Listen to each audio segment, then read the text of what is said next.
Welcome to Black Petal Gardening. My name is Sia, and we are doing our backyard tour. Now, I'll be honest, this is probably the third or fourth attempt that I've done at this. Turns out, I do not have a problem with being on camera as long as I am not on camera and it's just my voice. And so the last few that I've done have been way too long.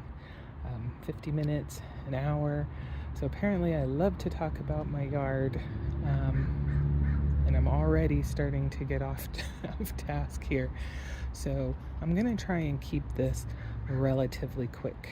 And to do that, I am not going to go all the way to the front of our yard to show off all of the fruit or food-bearing plants that we have. So what I'll do, hopefully, right back there is our fig. Right here is a very sad little lemon tree, and it's alive, and that's about all I can say about it. Right over here, this is an apple tree that we planted. It's probably one of the first trees that we got from a nursery and we planted. It used to be a 5 variety tree. Sadly, it is now a 4 variety tree because being new to the whole process, I did not take the time to not trim the tree, but oh gosh, what is the word that I'm looking for? We had to limit the number of actual apples that were available to get bigger, and we did not do that. So one of the branches became so heavy and overburdened with forming apples that it split right at the graft point. So very tough lesson learned, but I will assure you that every year, once those little apple bobbles start to form, and they're usually in clusters of, I want to say 5 or 6, I do go and thin, that's the word I was looking for, thin them down to 2 per cluster, maybe 3 if that seems like it'd be suitable. Just closer right here, this is a plum tree, and it is a variety, I can't really pronounce it very well. It's a Kormensk. There's X's, Y's, Z's, and K's in there. It is a burgundy plum. Right now, it is our favorite plum, or I shouldn't say our favorite. It is my favorite plum that we grow. It's got a very, very dark purple skin, and the flesh on the inside is a reddish, kind of a deep red tone, and it's just got a wonderful sweetness to it, but that skin gives it just a little bit of tartness, so it's got a good balance. Now, in this area right here, there used to be a damson plum. Those were great. Really like them. They're a kind of a purpley blue outside with the yellow inside. It's kind of smaller, maybe walnut sized as a general, at least the ones that we grew were, and they were fine, but that tree was so prolific. It just grew, it outgrew the area, and it got to the point where we had to take it out, unfortunately. So, lessons learned again. We had gotten a dwarf variety, but it definitely grew up and beyond what we were expecting to see at the time. Now, right over here is an Asian pear. That was here when we first purchased the house. It hasn't been as productive lately, though when we first moved in, we definitely had a decent amount of fruit. So it's been kind of on and off lately as far as what we get. And I'll be honest, pears in general are not my favorite fruit. They're all right, but not something I necessarily gravitate to if I have other choices. And so, not having as many Asian pears doesn't impact me quite as much. And Scott doesn't tend to eat them all that much either. We do have a lovely little, not so little, rhododendron right here. And as I shift over, get into this icky mud. We have a camellia tree over here as we get over to where our shed is. Now you can see this is probably evidence number 1 and number 2 in this area of our ability to complete a project, being our ability is low and very sad. So we started this project last year, and we need to get some more rocks to fill in this gap, but also another bunch so that we can raise the level of the rock as well. Obviously we're going to have to purchase a leaf blower, because I don't think we have one currently. We might have one in the shed, but we haven't used it. But in order to get this clean, obviously once everything dries out, a leaf blower is going to be very helpful for that. The other project that is kind of in process is our lovely path right here, and we ended up purchasing a Ryobi cement mixer thing so that we could do this project. And we bought forms, and I'm sorry I cannot remember the company that we purchased them from. If it comes to mind, I'll mention it at some other point. But we did go ahead and put those all together, and then the goal is for it to come along here, and you can see where it's super muddy, and that will all be path. And then the idea is to have the path come over here and kind of hook up to the patio thing in front of our shed. Okay, so now we are starting to get to the shame of our yard. First we have this stump, which has been here prior to us moving in. It's been here for a while.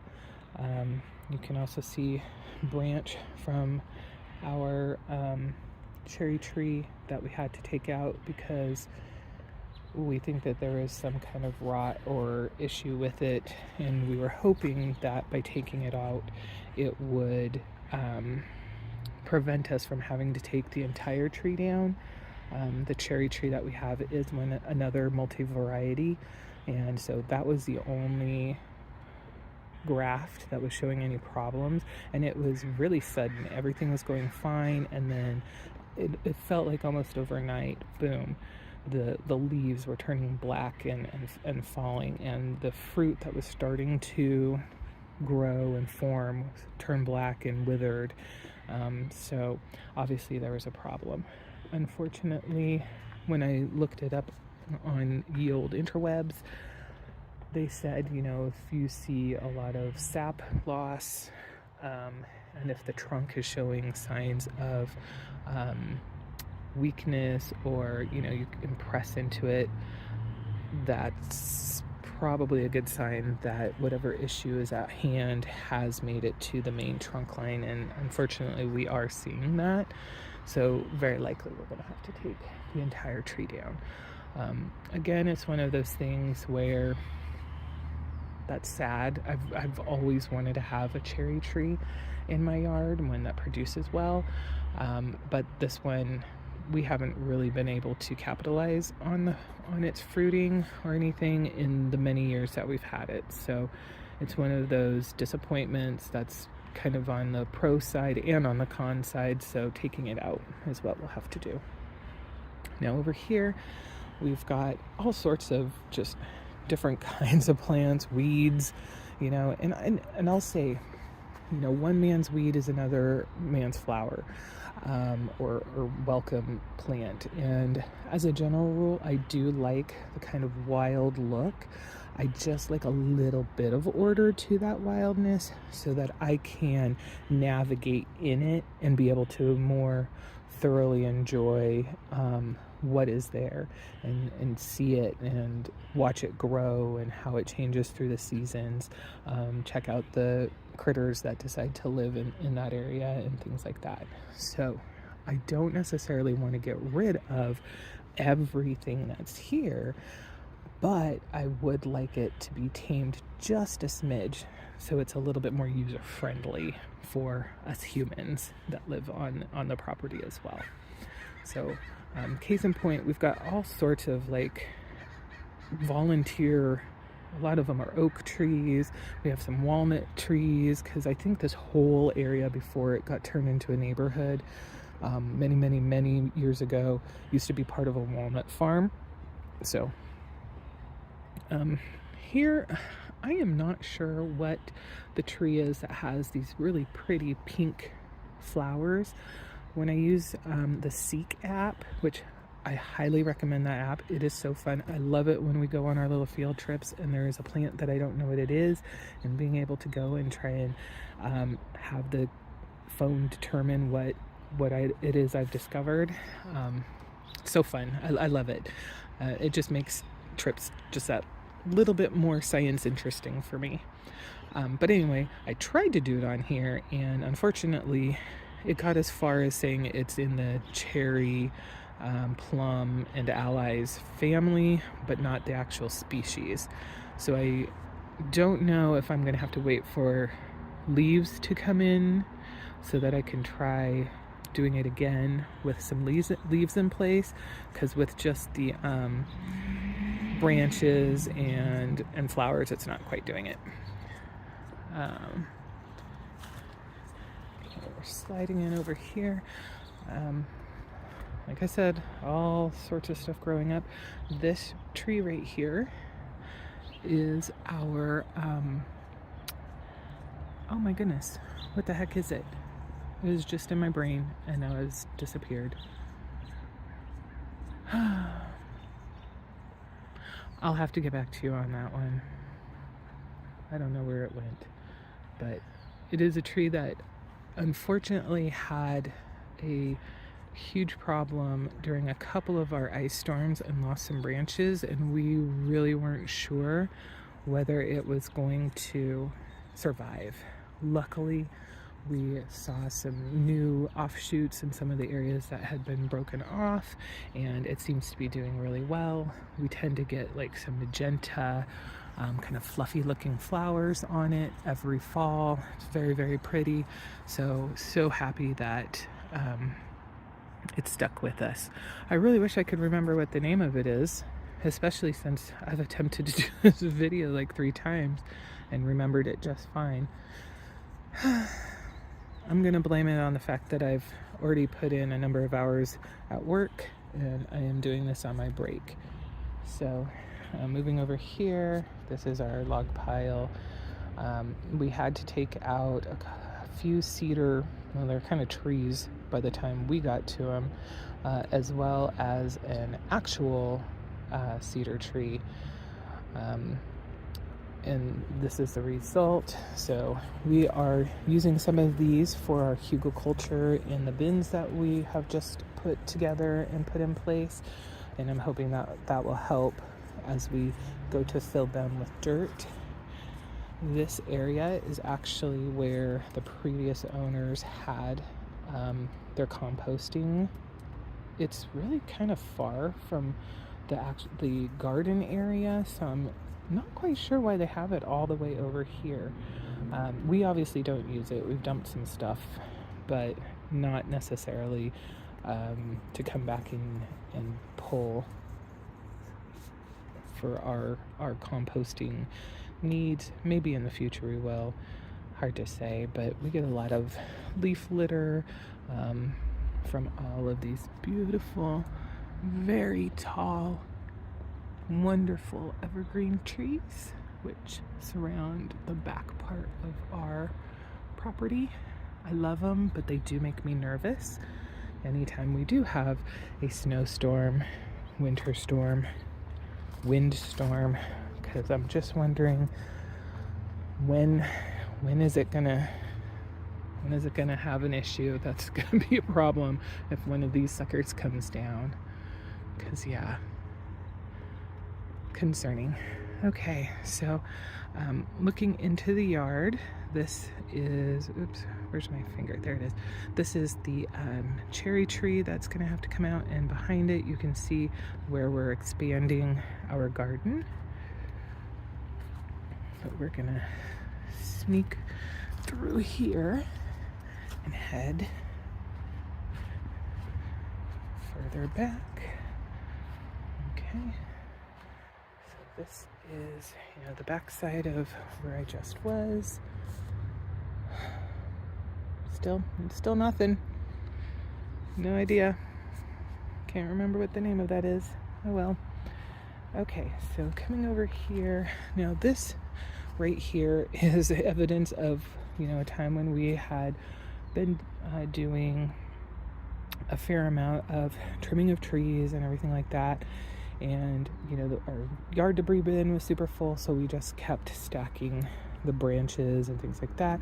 We let it get overgrown, and on one hand it's not the most beautiful thing to see, and obviously it could we could have handled that better, but on the other hand, the birds love it, critters like to live in there, so we've kind of created a little bit of a habitat. Now at some point it's gonna go, or if it doesn't break down, if we don't leave it so long that it actually breaks down on its own, we'll probably be pulling some of that out in our efforts to tidy things up.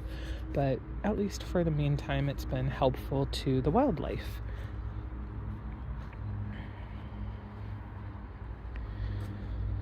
Okay, and then here we've got hellebore, lovely spring flowers that tend to be some of the first that come up in our yard. Those have been there since we moved in. We've got a ton of rhododendrons, and this big beauty is the biggest one we have on our lot, and it's got fiery, fuchsia colored flowers. Very, very pretty. Now we did have like an overgrown tree bush thing here. You can kind of see what it looked like with these trees, and like we did before, we piled all of that stuff up, and it's become a habitat, but it's also become a holder for all of these gosh darn blackberries. These are my nemesis.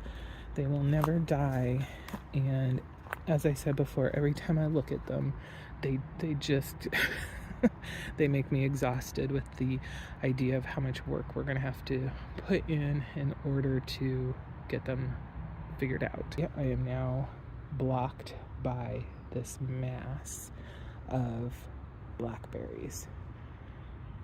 So when I say our yard is a mess, this is primarily what I'm talking about. Now, our yard, if you can see this little birdhouse, from there back is the neighbor's house, and that shed right there is another neighbor's house over there. So everything this way is ours. Yeah.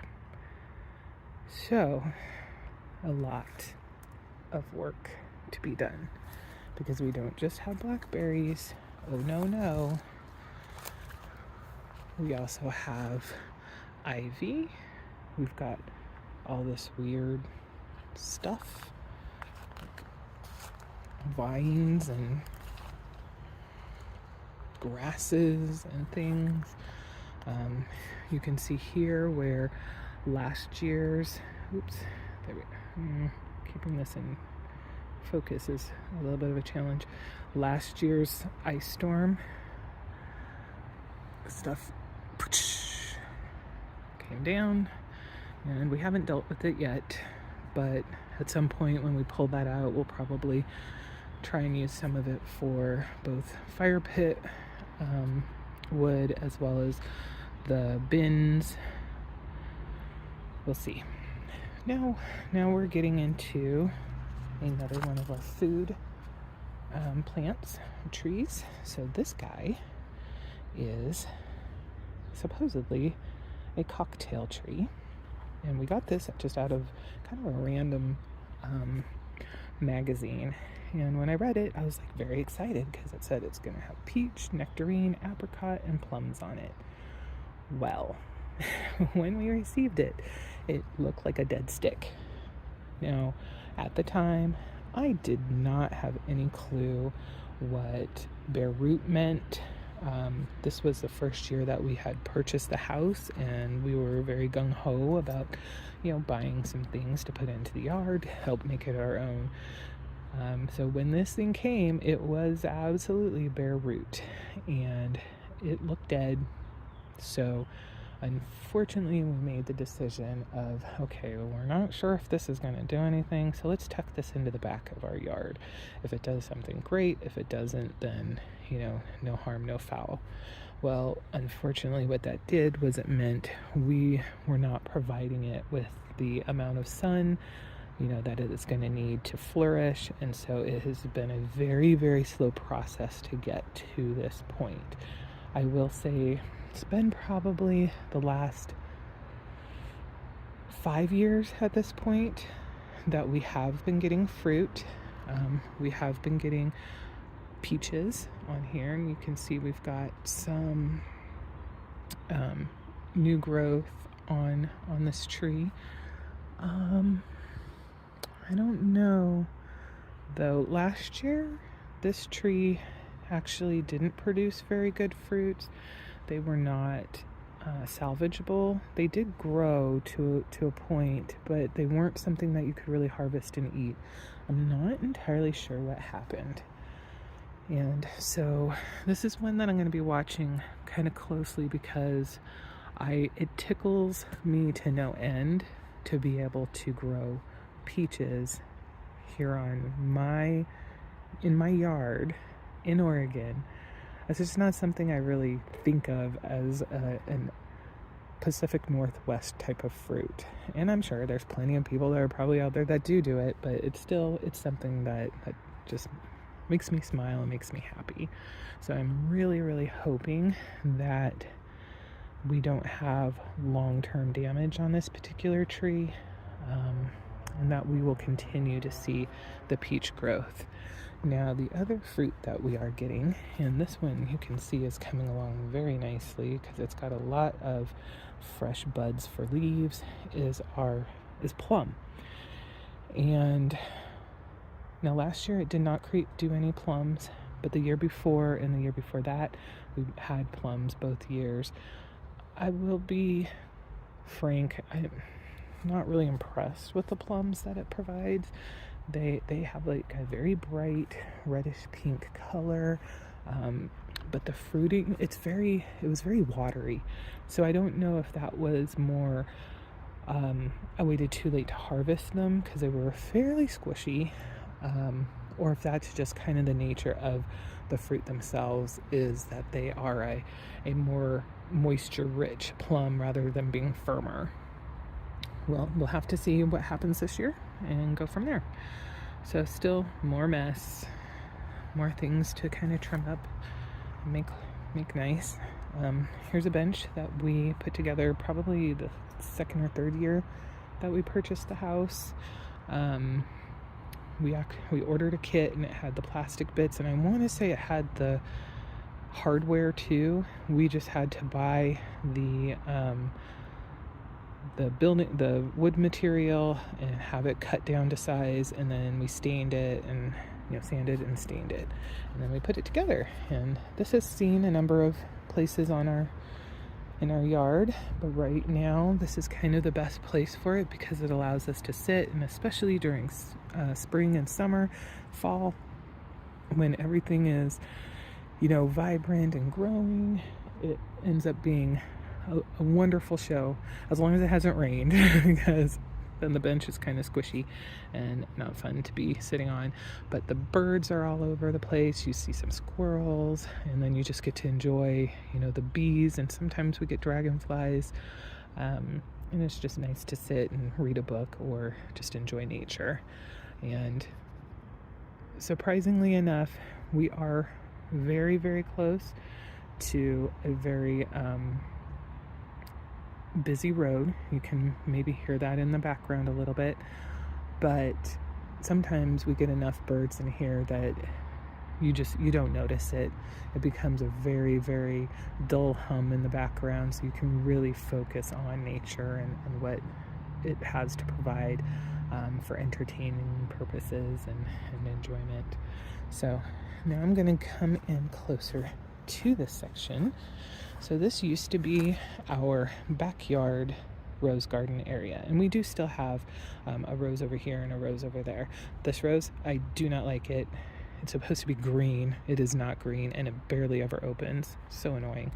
But we left it in place, though.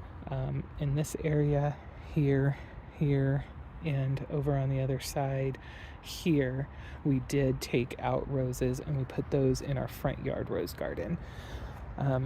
So I took my favorite ones and transplanted them.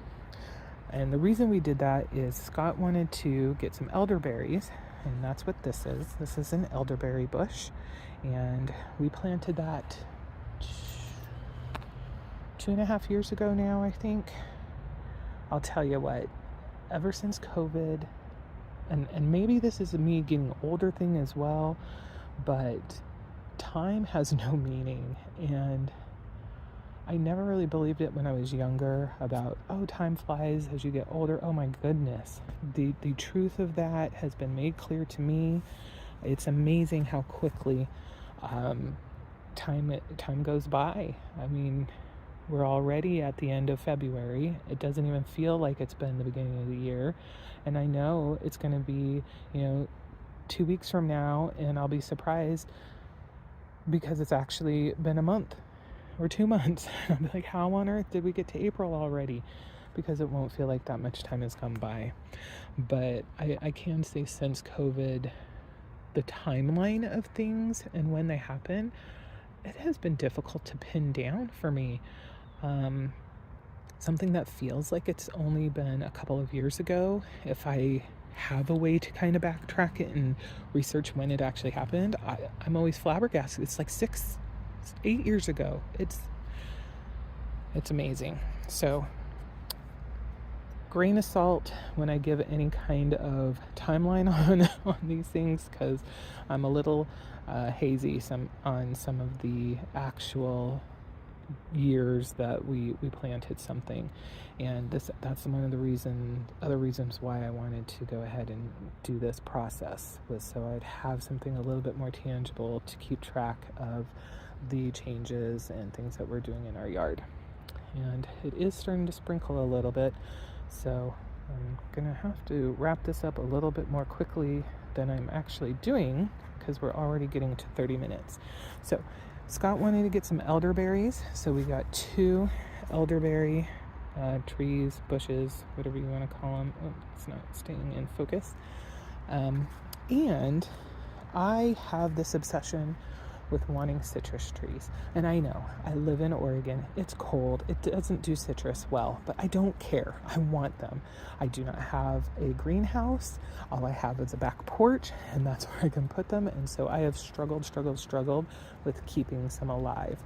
Well, not this year, 2 years ago, 1 year ago, we bought them at the beginning of the season last year. We found some Myers lemon and Bear's lime that actually looked like they were a couple of years old already, and maybe 1 year, possibly 2, whereas before we could only get these rinky-dinky things. And so I was like, we are getting those. They're already decently established, and hopefully I can keep them alive. But I needed bigger pots to put them in, and the goal was, okay, let's move our olive trees that we've had for probably 8 years now, maybe 6, and transfer them to something else, because they've kind of just been alive. They haven't really done much. The first couple of, probably the second and third year that we had them, we got a few little olives on them, but then nothing else. And so probably well past time to go ahead and transfer them to a bigger pot. So we had a discussion, and we talked about it before, we should probably put them in the ground. Where do we want to put them? But we never came to any conclusion. But finally I was like, okay, I need those pots. So let's just make a decision and do it. And so they are now in the ground here, in the ground right over there, and so happy, because we weren't sure how that transition would go. But we are seeing they lived after, you know, the planting, because I think we did it in fall, and then this year, last year we saw a little bit of growth, and we're definitely seeing some new growth here on that one. And then on this guy over here, same thing. But the exciting thing is, this last year we actually had some olives on it. So not a huge number, but definitely more than 0. So that to me is a really good sign. And so I'm hoping that they will continue to flourish. Now, oh my goodness, it's definitely starting to rain. So I'm going to just stand here. You can see our super dirty back porch. We put everything back there, so it's a mess, and that's just the way it's going to be. Right here we have a Santa Rosa plum, and its pollinator, a Brooks plum, is right there. Last year we didn't really get anything significant from that Santa Rosa, but I have high hopes for this year. The Brooks, we actually did get stuff, and oh my gosh, those were really good. They are going to be a contender for a favorite compared to the plums, because of how good they were, and especially since we had to harvest them probably 2 to 3 weeks early, because these gosh darn squirrels love to go and apparently take not just my plums, but also some of my other garden items, but apples especially, eat about 3 bites out of it, drop it on the ground, and then when they come back for another, do they take that one that they were in the process of eating? Of course not. Nope, they go up the tree and they're like, hi, I'm going to eat 3 bites out of this, and drop it on the ground. Oh, I was so irritated. So irritated.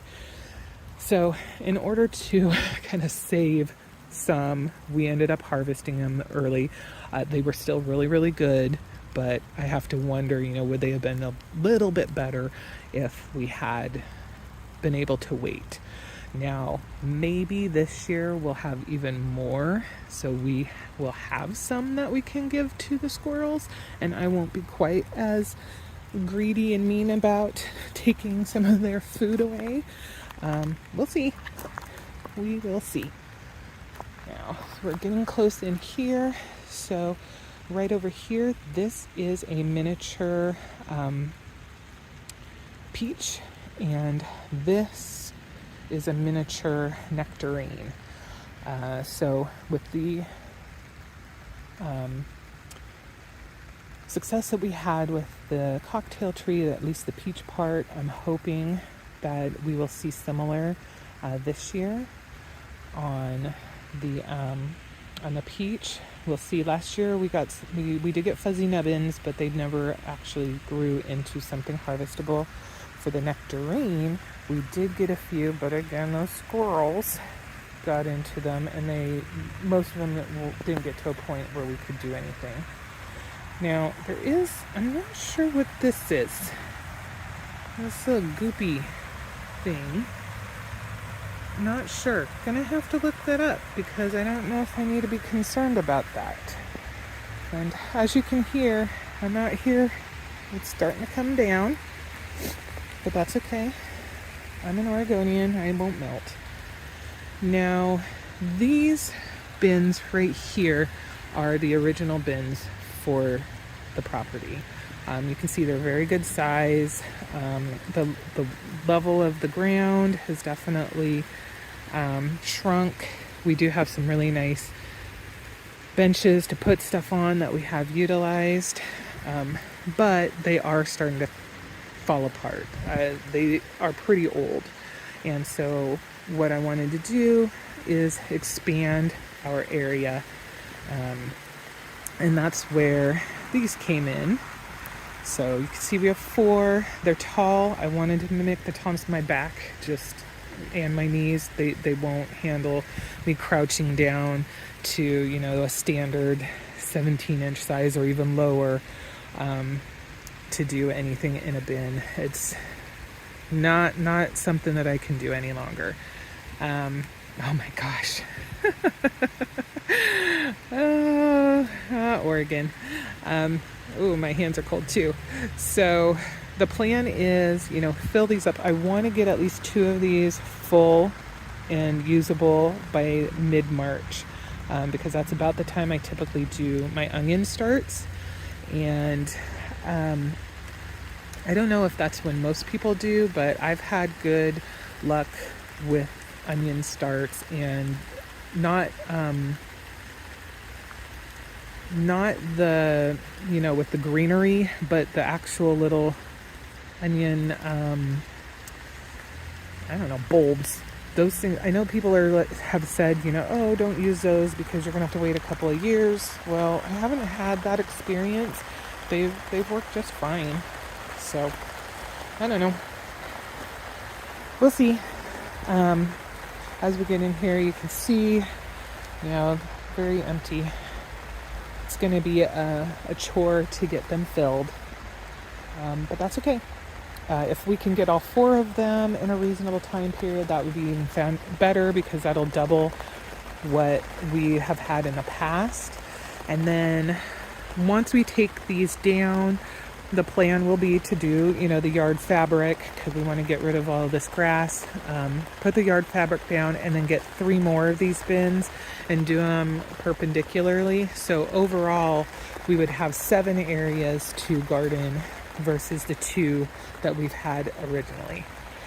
You can see we have an absolutely massive rosemary bush, and it needs to be trimmed back terribly. It absolutely does. It is a monster. She is the queen of our yard. It is just enormous.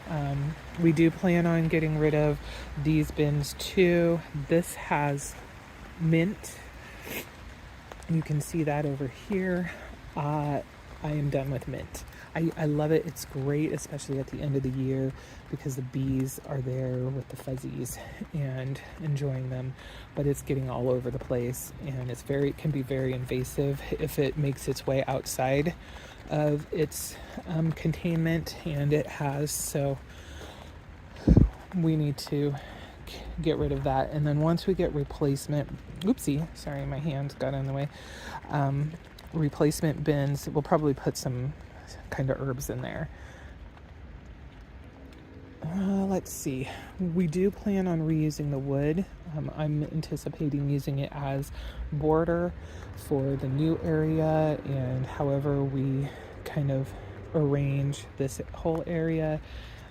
In here, you can see here some of the trellising that was in place before through just weathering over the years, the weather, ice, the vines from various things. Like as an example over here, Scott had hops. We finally took those all the way out. Hopefully we may see some come back and we'll have to pull those out, but because they have been weakened by time, they have broken down.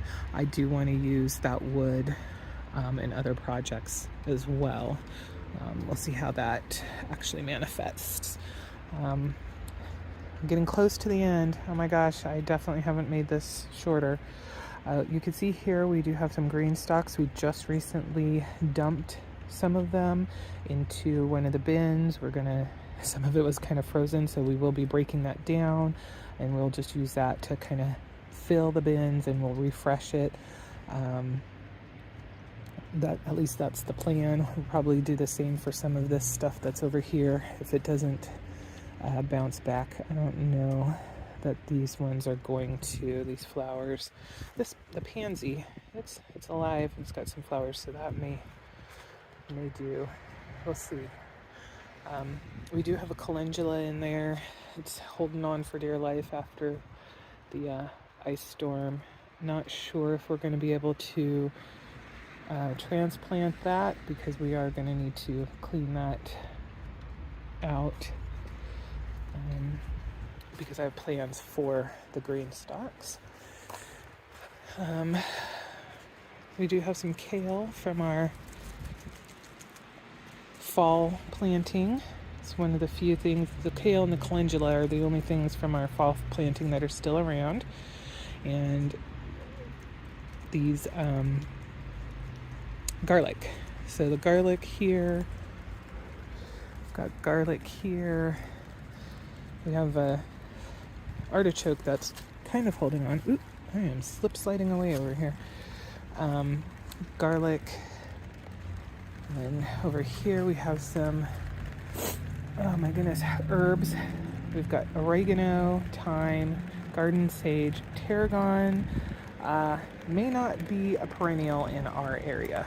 Again, we are in 8B, and I harvested much of that at the end of the season, and as we can see, it has not bounced back and started to come back. So I'm guessing tarragon is not a perennial, or I did something terribly wrong and killed it. Well, you learn. This is our last area that we're going to go over. I definitely need to get back to work because I've got about less than 10 minutes.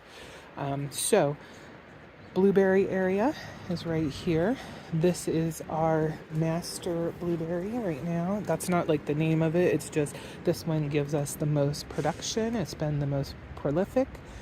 Behind it is the second one, and it does okay, but is not as great as this one. We do need to do a little bit of trimming of some of these. Now, blueberries set fruit on second year branches. So you have to be careful when you are doing trims that you aren't trimming out things that will actually provide you with the fruit that you're looking for. But I think some of these are actually like dead, so we'll have to look and be really careful about the trimming that we do.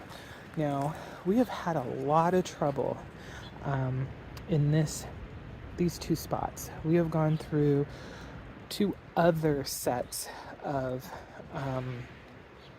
blueberry plantings, and some of that, was just the environment. We had the heat bubble that got us up to 114 degrees, and things got, sunburnt, and they died. But we've also had just random other issues. So I'm hoping that the extra care that we took when we planted these, making sure that we put certain kinds of nutrients in the holes before we planted them, I'm hoping that that's going to make the difference. And I am encouraged because we do have some new growth here.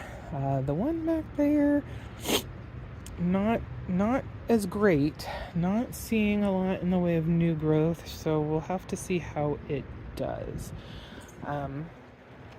Then last year we decided to expand the garden because we had it cut off like right over here before, and we just added this other foot and a half.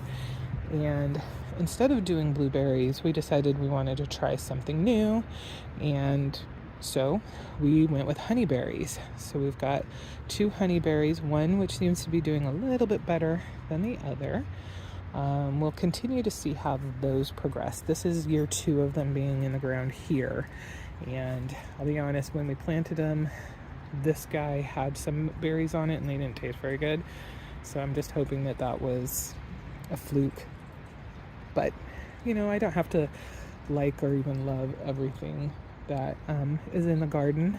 It doesn't all have to be about me and what I can harvest out of it. Maybe the birds and maybe the squirrels, if I don't like these, will enjoy eating honeyberries and will stay out of the stuff I do like. We do have a lovely lavender that looks like it's made it through the winter so far, so that's good.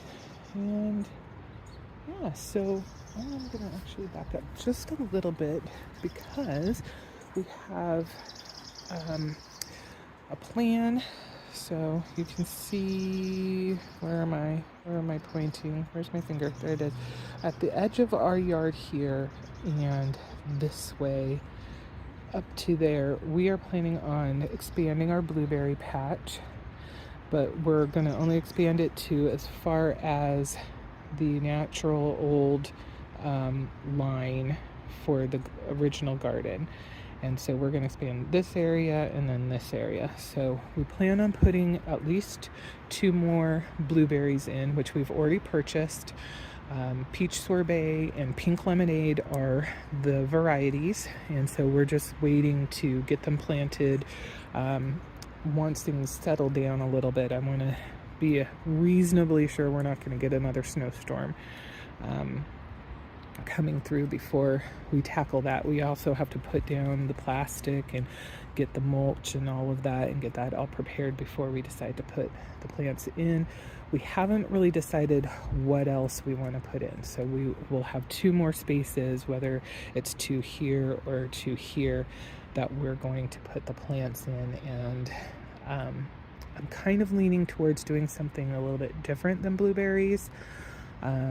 And if that's the case, then they'll go here, because I want to keep the blueberries next to each other for pollination purposes. Even though they're mostly self-fertile, it does help with the amount of blueberries you get. And then we'll use something to make kind of a path, so it's not, just all covered with chips and boring looking, hopefully. And just as an FYI, over in here, there is a little bit of concrete right here. The goal is to take that and extend it out to the point where the garden starts and over. So we'll be extending our actual back porch for about 12 to 15 feet. Again, that is a process that's going to need professionals. We are not going to tackle that ourselves, and thus that will be a thing to be saving for project for sure. But okay, well, the rain has stopped and the sun has come out. Oregon, what can I tell you? I love all it and all its seasons that it likes to have in a single day. But yeah, so that's the yard. I think most people can agree that there is so much potential. It's just hidden behind a ton of work, and we're gonna tackle it as we can when we can. But yeah, I am going to close it here. I really appreciate you being along for the ride as I did my tour. If you have any questions, please put them down in the comments. If you have any suggestions on ways we can tackle some of the stuff that we need to do, or ideas on how to make parts of the yard more usable, particularly human friendly, without encroaching too much on the wildlife use of the yard, I am absolutely all ears. Ideas on where and how we can get large amounts of soil without breaking the bank are also very, very welcome. Suggestions on things to potentially plant this garden season. We do have some seeds that we've purchased, so in a future video I will be doing kind of my seed hauls. I think that's the thing that people do these days, just to see what we have bought and my plans with those. But yeah, my break, slash lunch, is basically over. So I need to get inside and grab a quick sandwich or something to eat before I get back to work. And so that's the end of that. Thank you so much for watching and listening to me babble on. I hope it was interesting, and I look forward to getting feedback. Let's see. Ooh, it is almost 2:30, so I hope you have a splendid afternoon or morning or evening, so whenever and wherever you are. And until next time, take care of yourselves. Bye-bye.